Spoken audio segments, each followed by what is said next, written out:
The following is a paid commercial for the CHN network.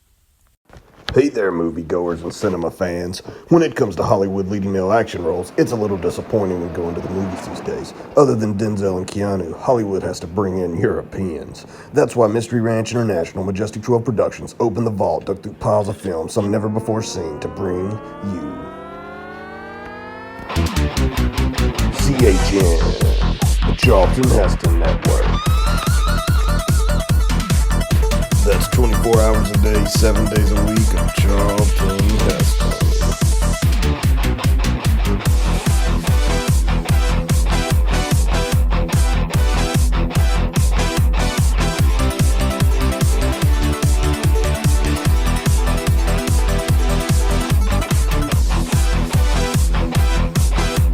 Beautifully masculine, action-packed, testosterone-fueled cinematic genius.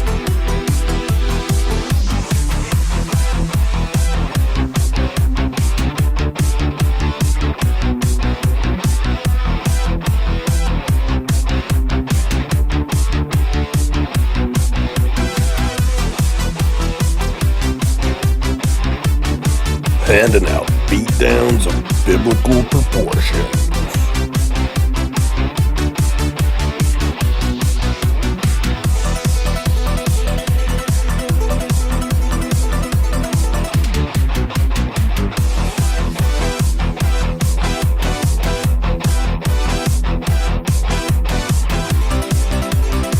You could spend thousands of dollars to assemble a collection like this, but why bother when we at CHN have done it for you?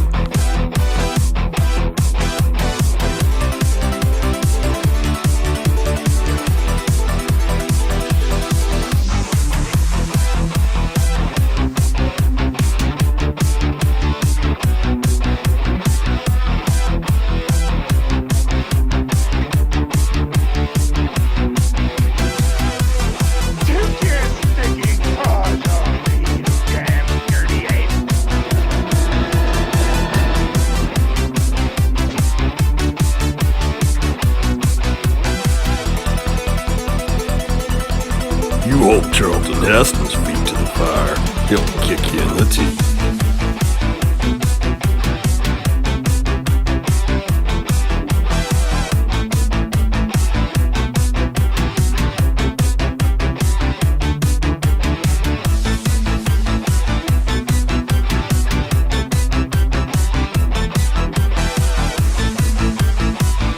Hold on, there's more.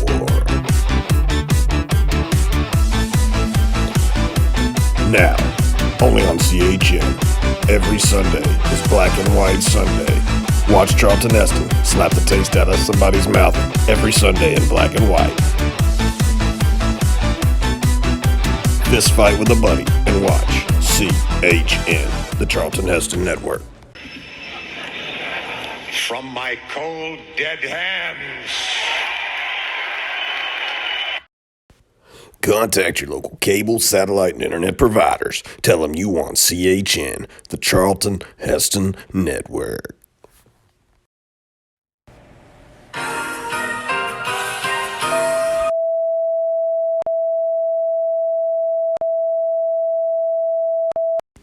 Hello there. We at Mystery Ranch International understand the ramifications of having a small group of tech folks, big tech if you will, controlling, throttling, and censoring the free flow of information based on a political agenda. Forget about Bill Gates' little Microsoft. Mystery Ranch International has created our Thicklong, where there's enough service space for everyone. Thicklong was created when a large group of wealthy, free-thinking individuals funded and paid computer nerds to build the space where all legal information and material will be allowed to flow. Now freedom-loving individuals no longer have to worry about the monopoly that is big tech. Check out our Thicklong. No one wants Bill Gates' little Microsoft when you can have our Thicklong.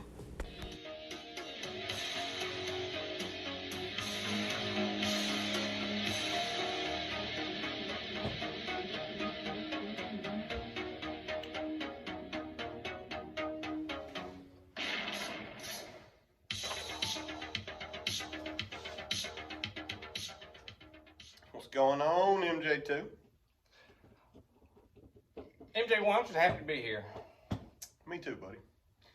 Hope everyone else is having a wonderful time, and glad to see you here with Mystery Ranch International. We're glad to be back on the saddle, baby. Rocking and roaring.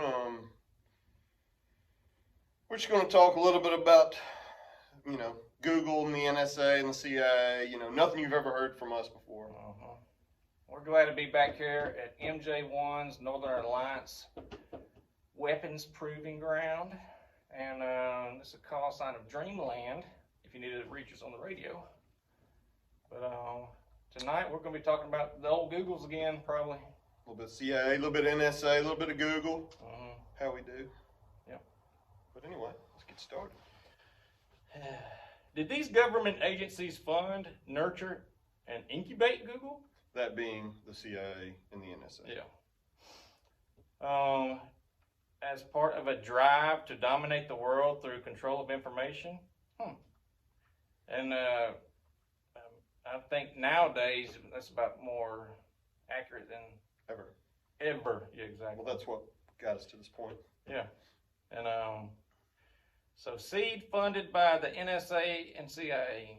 Google was merely the first among the plethora of private sector startups co-opted by the U.S. intelligence to retain information superiority. The origins of this ingenious strategy. And for your people down in Alabama, plethora is like a lot. Just kidding. I know it. They might not know. Hey, that's NASA stuff there. There's a lot of good people in Alabama. I'm just kidding. Don't you talk banker terms to me, mister. The origins of this ingenious strategy trace back to a secret Pentagon-sponsored group for the last 2 decades has functioned as a bridge between the U.S. government and elites across the business, industry, finance, corporate, and media sectors. The group has allowed some of the most powerful special interests in corporate America to systematically circumvent democratic accountability and the rule of law to influence government policies, as well as public opinion in the U.S. and around the world. The results have been catastrophic. NSA mass surveillance, a permanent state of global war, and a new initiative to transform the U.S. military into Skynet. Skynet has become aware. You gotta understand, these algorithms and stuff are almost aware. They're pretty crazy. I've got a good buddy that works for one of the biggest insurance companies, and their algorithms on their computers, he doesn't do this part of it. He does hiring and firing in different projects, but the people that are doing customer service, which is now all from home, the computer algorithms will tell them to slow down or to speed up. And before they're ever talking to the customer, the algorithms, based on what they hear in just a few seconds, link them up to an employee that they think will mesh, that the computer thinks will mesh well. And while they're on the phone with that said customer, the AI will give them suggestions as to how to proceed with different things that they're doing with their own, body's output. I was calling the insurance company the other day, and of course, any number, you can actually Google the name of the or whatever company and say, this number to talk to a person. So anyways, I called all these numbers. I finally got in touch with the right thing, and it was still a robot. And but it's interesting you say that. But I was getting mad toward the end, and I was like, I want to talk to the operator, dickhead. And that exact moment, somebody's like, "Hello, how may I help you?" It might have heard the frustration. They felt your algorithms. He is going to get upset in the next 30 seconds. If we get him a human in 30 seconds, everything will be okay. Yep. So anyway, it's man, just not enough time in the day to talk about this kind of stuff and how we're being influenced. They want to know what everybody's influenced by so they can influence. I try to have conversations with people, and they come from a standpoint of not understanding how much the news and the TV, all of it, tries to influence our opinions on things. And people are going to have to realize that if you want to have a realistic conversation about what's going on. And anyway, We have a Professor Vahabani Thurazingham of the University of Texas claimed that she managed the MDDS program on behalf of the U.S. intelligence community, and that her and the CIA's Dr. Rick Steinheiser met Google founder Sergey Brin every 3 months or so for 2 years to be briefed on his progress developing Google and PageRank. By 1997, Thurzingham reveals, shortly before Google became incorporated and while she was still overseeing the development of its search engine software at Stanford, how many times of the same people does it come back to the research at Stanford? It's unbelievable. That's a lot. Her thoughts turn to the national security applications of the MDDS, which I said was a minute ago what she managed, which was the Massive Digital Data Systems program. In the acknowledgments to her book, Web Data Mining and Applications in Business Intelligence and Counterterrorism. That sounds like an easy read. Thurazingham writes that she applied and Dr. Rick Steinheiser of the CIA began discussions with the Defense Advanced Research Project Agency on applying data mining for counterterrorism, an idea that resulted directly from the MDDS program, which partly funded Google. These discussions eventually developed into the current EILD, Evidence Extraction and Link Detection program at our friends at D.A.R.P.A. So the very same senior CIA official and CIA NSA contractor involved in providing the seed funding for Google were simultaneously contemplating the role of data mining for counterterrorism purposes and were developing ideas for tools actually advanced by D.A.R.P.A. Which, you can tell me nothing I don't know. Goes hand in hand. I mean, it's easy. People, sit back and look at the big picture. If you think you aren't being manipulated on a certain agenda, you're freaking ridiculous. I mean, wake up. Yeah. And I don't care about Fox News. I don't care about any of them. It's garbage. Wake up. The investment arms of the CIA and Google are both backing a company that monitors the web in real time and says it uses that information to predict the future. It's like a Minority Report, right? And they're arresting criminals before they can commit the crime just off of Some sort of their social.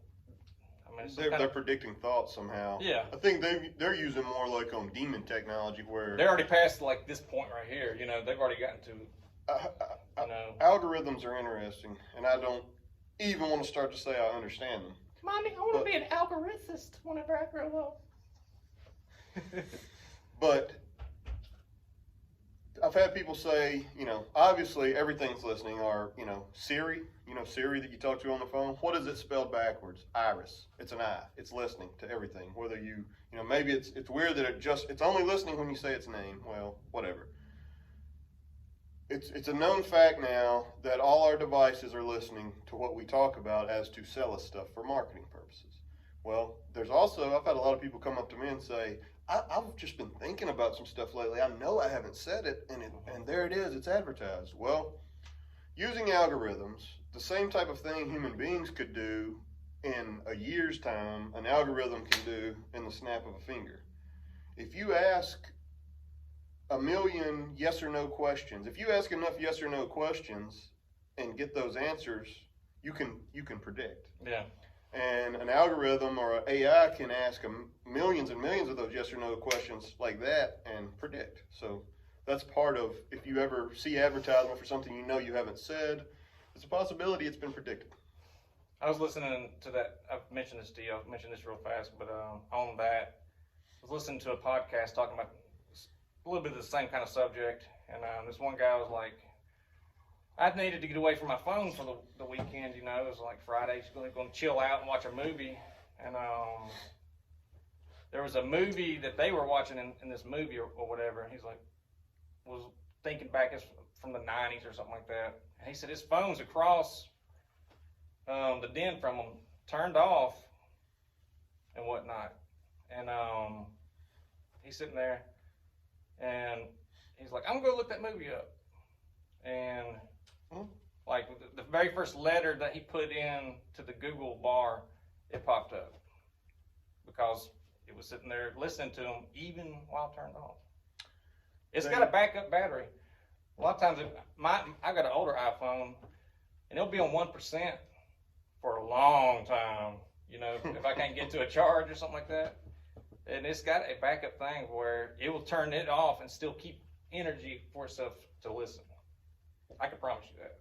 Yeah, I mean, algorithms are crazy, and they are listening. I read an article about it was all about algorithms. It was a different company. I read it in an algorithm magazine. You know? But well, it was this trucking company, and the deal was the management. Or you may have actually told me about this deal. I don't know. The management, using the new AI, which nobody's really necessarily used to, predicted a guy wrecking his truck up to the week. Yeah. And they didn't call him and warn him about it because they thought it was nonsense, and the man had a wreck in an 18-wheeler. And anyway, he had he had on this record. So let's just look at this real fast. No accidents, no reports or anything. So that right there makes you high risk of something's gonna happen. You know, he has a family. He'd been working like 6-day weeks, and all these kind of things started plugging in.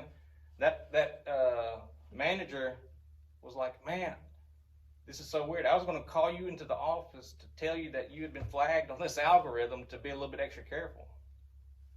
And that's freaking crazy. Wild, man. All right. Well, anyways, the company is called Recorded Future, and there you go. Yeah, it scours tens of thousands of websites, blogs, and Twitter accounts to find the relationships between people, organizations, actions, and incidents, both present and still to come. In a white paper, the company says its temporal analytics engine goes beyond search by looking at the invisible links between documents that talk about the same or related entities and events. The idea is to figure out for each incident who was involved, where it happened, and when it might go down. Recorded Future then plots that chapter showing online momentum for any given event.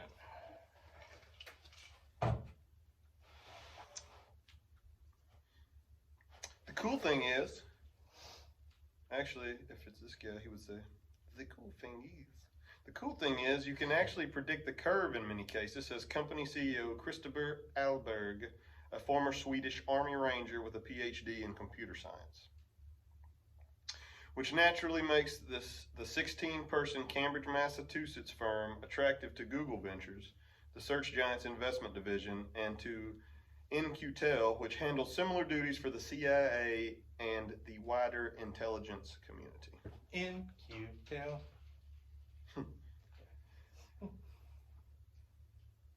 It's not the very first time Google has done business with America's spy agencies. Long before it reportedly enlisted the help of the National Security Agency to secure its networks, Google sold equipment to the Secret Signals Intelligence Group.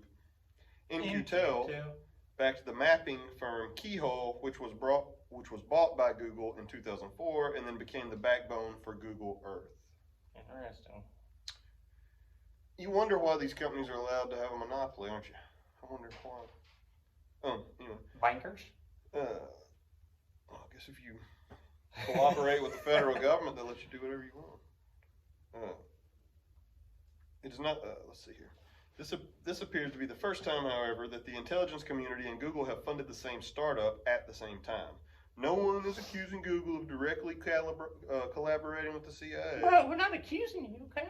Don't accuse CIA of nothing. We love you, CIA. We're boosting you up here. But the investments are bound to be fodder for the critics of Google, who already see the search giant as overly cozy with the U.S. government, and worry that the company is starting to forget its "don't be evil" mantras. America's spy services have become increasingly interested in mining open source intelligence information that's publicly available, but often hidden in a daily avalanche of TV shows, newspaper articles, blog posts, online videos, and radio reports. Excuse me.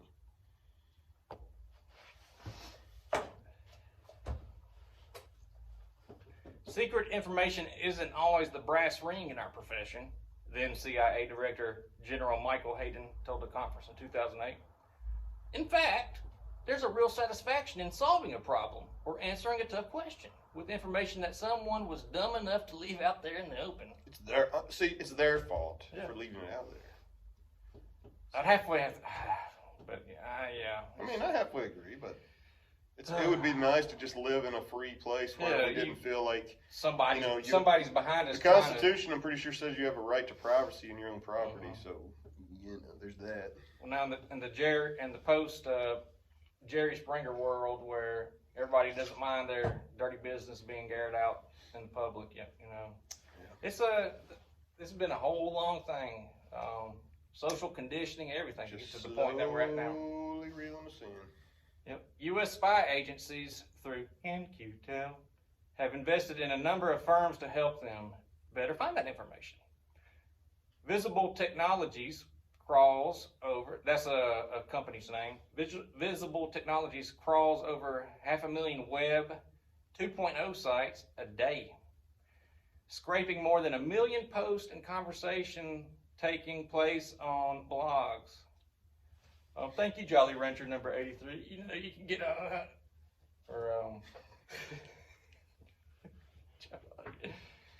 I don't know. We know them as Jolly Rancher 83, and they're talking about you should get on those nuts. Or YouTube, Twitter, and Amazon. YouTube, Twitter, and Amazon. But Intensity applies the rules of grammar to the so-called unstructured text of the web to make it more easily digestible by government databases. Keyhole, now Google Earth, is a staple of the targeting cells in military intelligence units. Recorded Future strips from the web pages the people, places, and activities they mention. The company examines when and where these events happen. Spatial and temporal analysis. And the tone of the document, sentiment analysis. Then it applies some artificial intelligence algorithms to tease out the connections between the players. Recorded Future maintains an index with more than 100 million events hosted on Amazon.com servers. The analysis, however, is on the living web. I mean, we're right there as it happens. Whenever we if we're staking somebody out or taking somebody out, whatever we got to do. Prometheus is our AI computer, and we just ask her, can you assemble a real-time dossier on these people based on some of these same programs, and she just algorithms, spit it right out for us, and it's pretty sweet. We have a debut of Prometheus, a robot, in the upcoming episodes. She's a big help. Recorded Future certainly has the potential to spot events and trends early, especially if you're influencing. Good point. Take the case of Hezbollah's long-range missiles. On March 21st, Israeli President Shimon Peres leveled the allegation that the terror group had Scud-like weapons, scoring Hezbollah leader Hassan Nasrallah's past statements. Recorded Future found corroborating evidence from a month prior that appeared to back up Perez's accusations. That's one of several hypothetical cases Recorded Future runs in its blog devoted to intelligence analysis. But it's safe to assume that the company already has at least one spy agency's attention seek. In-Q-Tel doesn't make investments in firms without an end customer ready to test that company's products. Both Google Ventures and In-Q-Tel made their investments in 2009, shortly after the company was founded. The exact amounts weren't disclosed, but were under $10 million each. So. Of course, that was what year's money? That's early 2000 money, or 2009, 10, somewhere in there. Google's investment came to light earlier this year online. Both In-Q-Tel and Google Ventures have seats on Recorded Futures board. Allberg says those board members have been very helpful, providing business and technology advice, as well as introducing him to potential customers. Both organizations, it's safe to say, will profit handsomely if Recorded Future is ever sold or taken public. Allberg's last company, the corporate intelligence firm Spotfire, was acquired in 2007 for $195 million in cash money. Just because Google and NQTel have both invested in Recorded Future doesn't mean Google is suddenly in bed with the government. Just, I'd say, certain aspects of the government, certain players. Of course, to Google's critics, They make including strange bedfellows.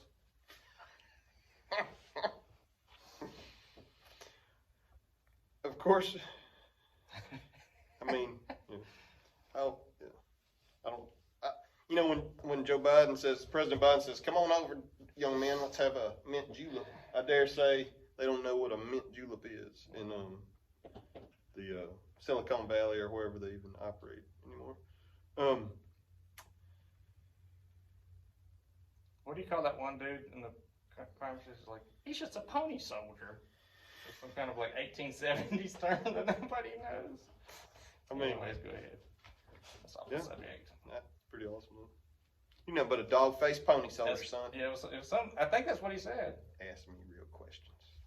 Aren't you referring to the 2nd Cavalry of the 1870s, sir? If only, see if we had a real media, they might respond with something like that. Yeah. I just said, just because Google and NQTel have both invested in Recorded Future doesn't mean Google is suddenly in bed with the government.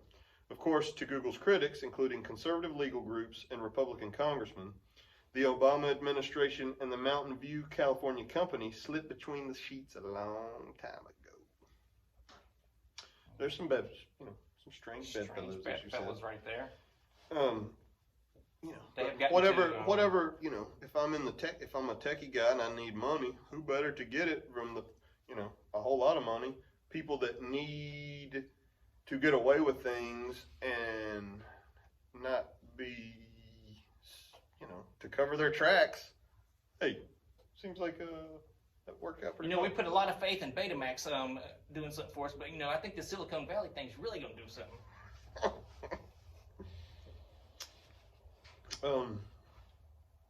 Google CEO Eric Schmidt hosted a town hall at company headquarters in the early days of Obama's presidential campaign. Senior White House officials like economic chief Larry Summers give speeches at the New America Foundation, the left-of-center think tank chaired by Schmidt. Former Google public policy chief Andrew McLaughlin is now the White House deputy CTO and publicly reprimanded by the administration for continuing to hash out issues with his former colleagues. In some corners, the scrutiny of the company's political ties have dovetailed with concepts about how Google collects and uses its enormous storehouse of search data, emails, maps, and online documents. Google, as we all know, keeps a titanic amount of information about every aspect of our online lives. Customers largely have trusted the company so far because of the quality of their products and because of Google's pledge not to misuse the information, hopefully still rings true to many. But A pinky promise. But unease has been growing. 37 state attorney generals are demanding answers from the company after Google hovered up 600 gigabytes of data from open Wi-Fi networks as it snapped pictures for its Street View project. Interesting. nothing ever happened more than fines and things. Yeah. If that. The company swears the incident was just an accident. Assurances from the likes of Google that the company can be trusted to respect consumers' privacies because its corporate motto is, don't be evil, be woke, bro, have been shown by recent events such as the Wi-Spy debacle to be unwarranted. But I mean, if we're spying on these fascist pigs, is it evil? Yeah. Evil is by definition, I mean, I know what the difference between good and evil, and I hope you do too. I'm just saying, If you have to think go out if and you're live doing that bad beer, things, that you're not has to going be to your necessarily motto, sit back and you think know? like, look, guys, we are really restraining ourselves. You've heard our motto. Don't be evil. What's our motto? Yeah. Don't be evil. Anyway. We put that on our corporate logo. Longtime corporate gadfly John M. Simpson told a congressional hearing in a prepared statement, any business dealings with the CIA investments arm are unlikely to make critics like him more comfortable. I would say so. Yep. So. That was a little bit of a shorter episode for all y'all mystery ranchers out there. And we are glad to be back in the saddle. Yes, sir. Thank you very much for watching. Please comment, rate, subscribe, share these videos if you don't mind. We really appreciate it. Thank you so much for watching Mystery Ranch International. Until next time, follow the money and the power, and Follow the money and the power. That says it all. yep. Thank y'all very much. Have a good one.